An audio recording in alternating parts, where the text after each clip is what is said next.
Assalamualaikum warahmatullahi wabarakatuh. Berjumpa kembali dengan saya Siti Rosipa. Di sini saya akan mereview pertemuan ke-7 mata kuliah hukum pidana yang didoseni oleh Profesor Dr. Hajah Heni Nuraini SHMH dan asistennya Bapak Dr. M. Rendi Arindayandi SHMH. Di sini saya akan mereview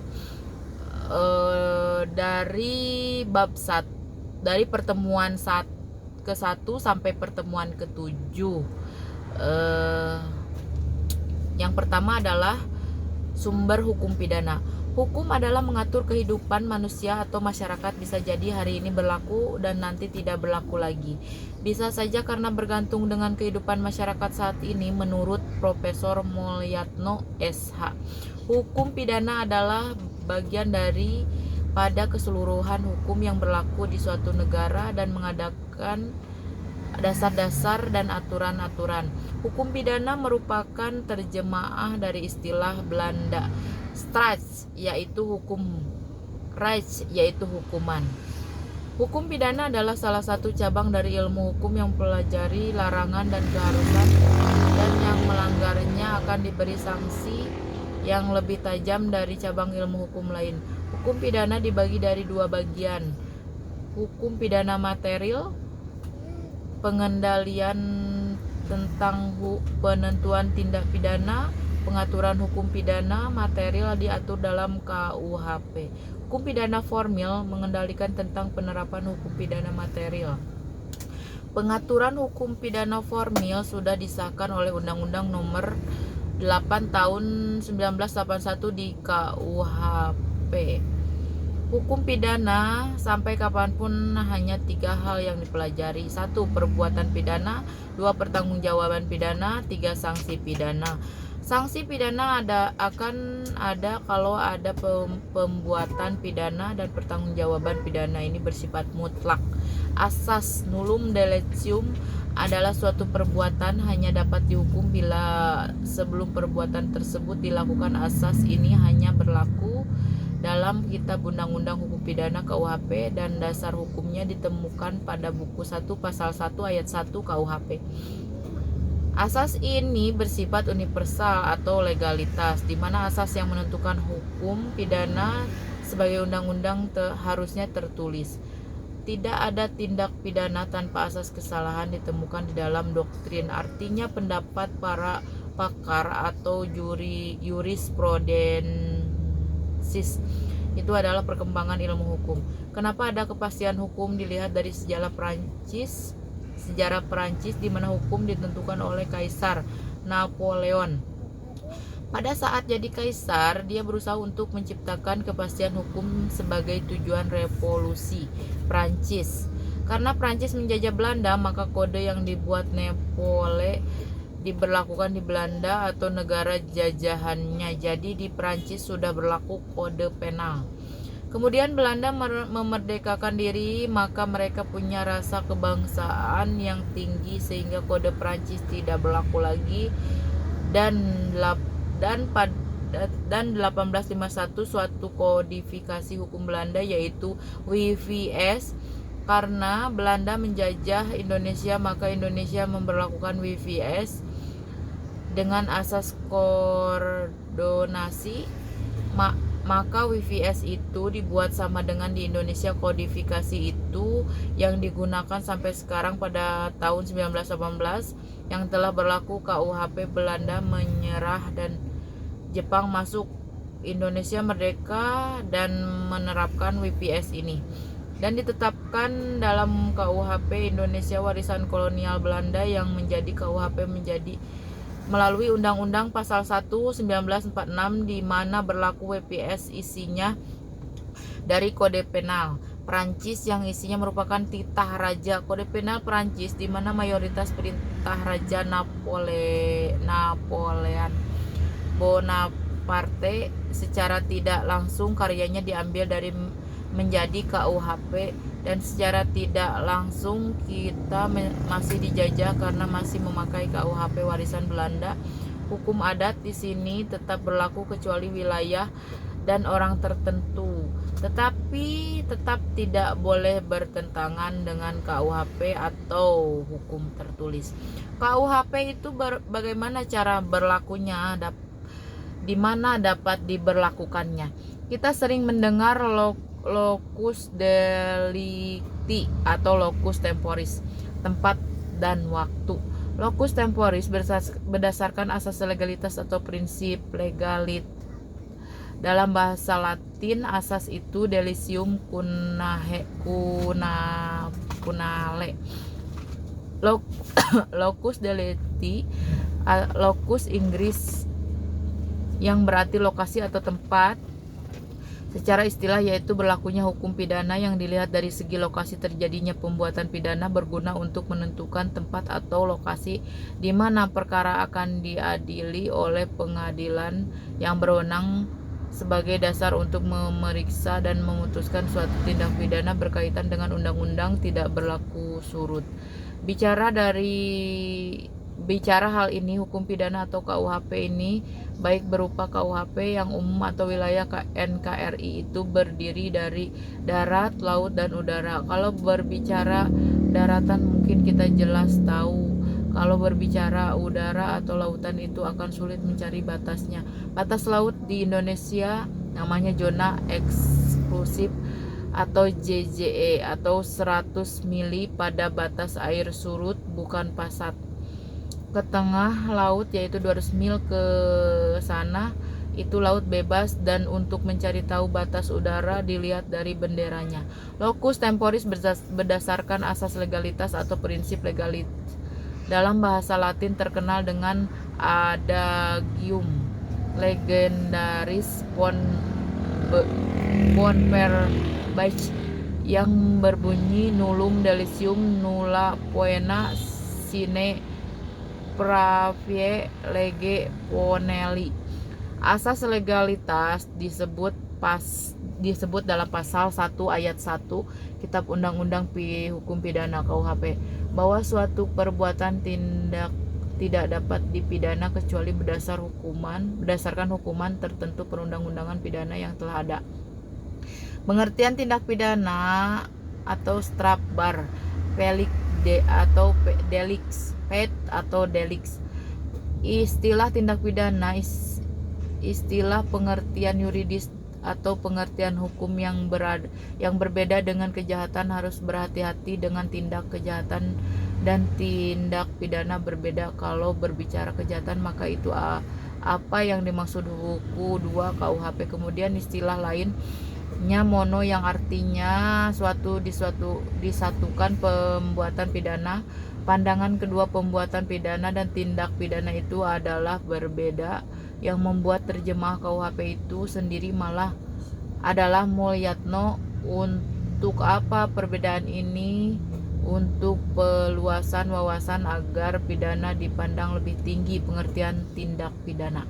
Menurut pengertian yuridis yang berbeda dengan istilah kejahatan atau perbuatan jahat, unsur tidak pidana, unsur objektif pembuatan atau kelakuan, akibat yang menjadi syarat mutlak dari delik, unsur melawan hukum, unsur yang memberatkan, unsur tambah yang menentukan TP, unsur subjektif, kesengajaan atau dolus, kealpaan atau kulpa, niat atau pornemen, maksud atau ogmax dengan rencana terlebih dahulu,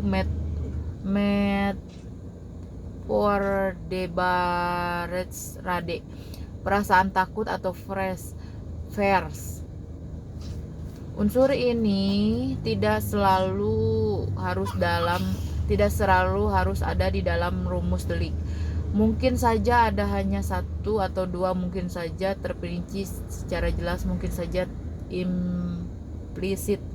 Unsur yang terdapat dalam diri pelaku: 1. Kesengajaan atau bahasa Latinnya dolus atau bahasa Belandanya opzet. 2. Niat. Memiliki pengertian yang luas, terdiri dari bagian 1 delik, bedestadelen, van het delict. 2 elemen atau unsur delik, elementen van delict. 3. Teknik Cara merumuskan tindak pidana. 2 subjek tindak pidana, jenis-jenis tindak pidana menurut doktrin. Pembaharuan hukum pidana di Indonesia. Alasan kenapa sih perlunya pembaharuan?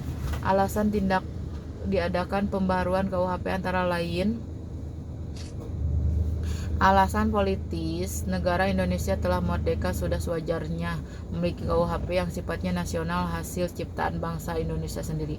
Karena KUHP atau WPSNI ini berasal dari buatan Belanda, di mana KUHP ini merupakan warisan dari kolonial Belanda, kita secara tidak langsung masih dijajah oleh Belanda secara politis Indonesia.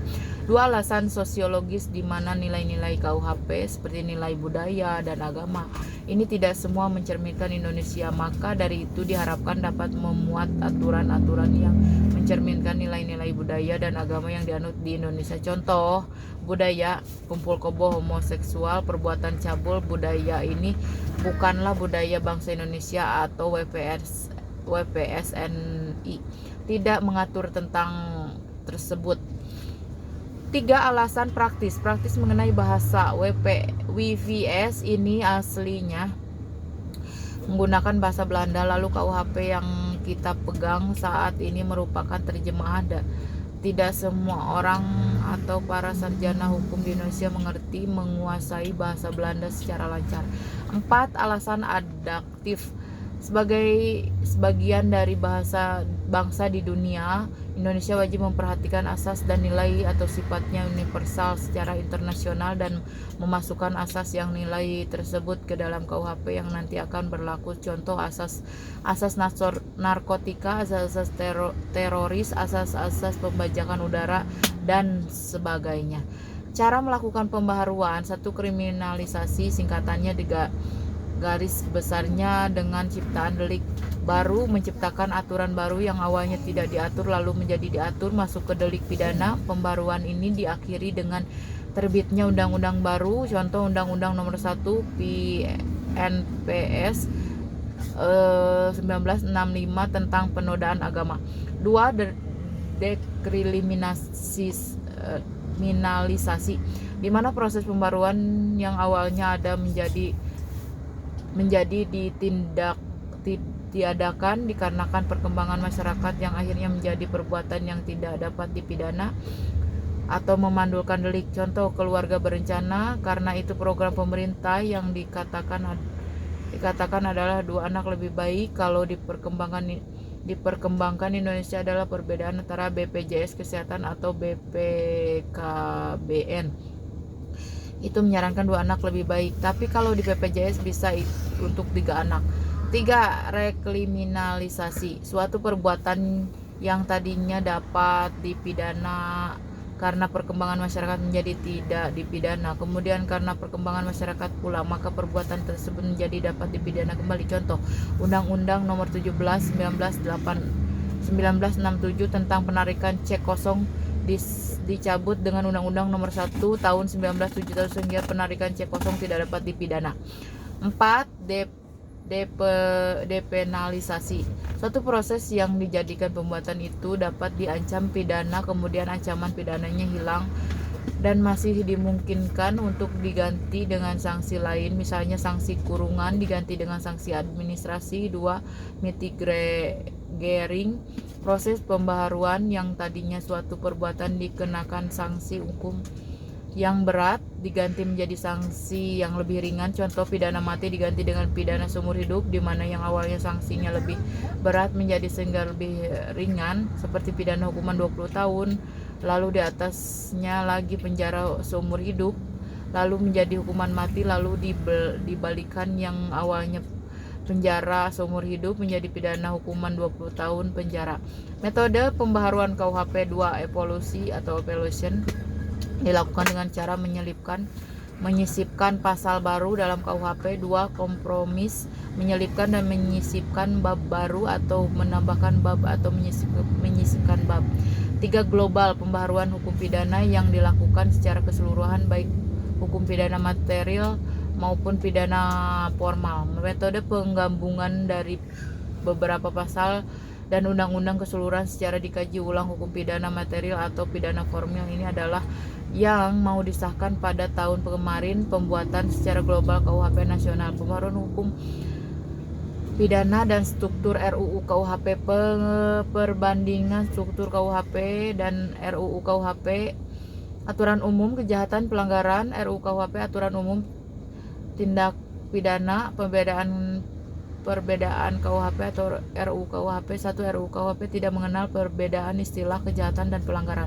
2. Terdapat hal baru dalam buku 1 RUU KUHP berupa asas-asas umum hukum pidana yang berkaitan dengan perbuatan tindak pidana, pertanggungjawaban pidana maupun prinsip-prinsip pidana dan pemindaan. 3. Terdapat hal-hal baru dalam buku 2 RUU KUHP penambahan tindak pidana yang bersumber dari konvensi internasional ini yang sudah diratifikasi tindak pidana di luar KUHP yang bersifat malaperse dan super malaperse, dan perkembangan kejahatan baru dalam IP hukum pidana dan kriminologi. Perkembangan saat ini RUU KUHP masuk prolegnas jangka menengah tahun 2020-2024 berdasarkan keputusan Dewan Perwakilan Rakyat Indonesia nomor 46 DPR RI _1 _2019 2020. Misi RUU KUHP 1. Rekodifikasi terbuka dan terbatas. 2. Demokratisasi. 3. Aktualisasi. 4. Modernisasi. 5. Harmonisasi. Ajaran kausalitas tentang sebab dan akibat. Ajaran kausalitas adalah ajaran tentang sebab akibat untuk delik material. Permasalahan sebab akibat menjadi sangat penting. Kausalitas berlaku ketika suatu peraturan pidana tidak berbicara tentang perbuatan atau tindak pidananya yang dilakukan dengan sengaja, namun menekankan pada hubungan antara kesalahan atau ketidaksengajaan atau culpa dengan akibat. Teori conditio sine qua non atau teori syarat mutlak dari Ponbori. Teori dari Ponbori merupakan seorang ahli hukum Jerman. Teori ini tidak membedakan mana faktor syarat, yang mana faktor penyebab. Segala sesuatu yang masih berkaitan dalam suatu peristiwa sehingga melahirkan suatu akibat adalah termasuk menjadi penyebabnya. Teori ini mudah untuk diterapkan tapi akan menimbulkan masalah karena terlalu luas untuk menentukan siapa yang akan bertanggung jawab. Itu kebaikannya. Kesulitannya adalah teori ini terlalu membentang ke belakang sehingga tanpa batas.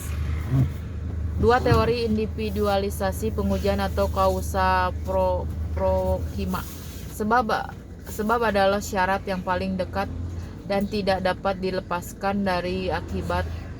Teori ini mengadakan batas antara syarat dengan sebab. Batasnya adalah secara penafsiran dan secara individu mengambil dasar pertimbangan sesuai kejadian atau post factum atau intu recto. Menentukan akibat dari sekian sebab itu harus dilihat rangkaiannya sendiri-sendiri. 3. Teori generalisasi dari Teger. Teori ini hanya mencari satu saja dari sekian banyak sebab yang menimbulkan akibat yang dilarang. Termasuk dalam teori ini adalah teori adekuat dari Poncres, yakni musabab dari suatu kejadian adalah tindakan yang dalam keadaan normal dapat menimbulkan akibat atau kejadian yang dilarang. Sekian dan terima kasih review pertemuan ke-7 hukum pidana dari saya. Maaf bila banyak kesalahan dalam pengucapan. Billahi taufik wal hidayah. Wassalamualaikum warahmatullahi wabarakatuh.